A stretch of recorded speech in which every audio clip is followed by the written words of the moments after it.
Good morning, and welcome to this week's installment of In the Books, featuring Finding Favor by Lana Long. The story begins 8 years after a Favor Miller was taken in by the Browns following her father's death. While supposedly part of the Brown household, Favor is treated more like an annoying house guest than a friend or member of the family. The only people in the house she becomes close to are the maid and groundskeeper, and, of course, the Browns' middle child, Ethan.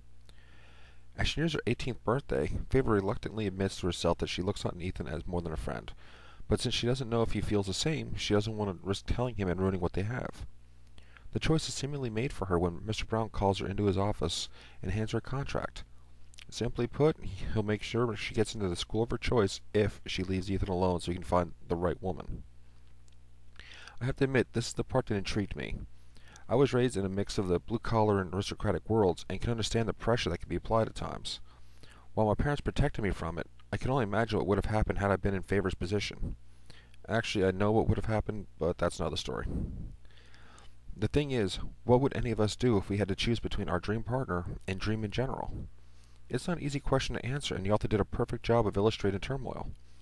Add in Ethan's miserable sister, who deserved more than a few smacks despite her reasoning, and Tom, the oldest brother, that turns out to be a really cool guy, you have the makings of a fantastic story.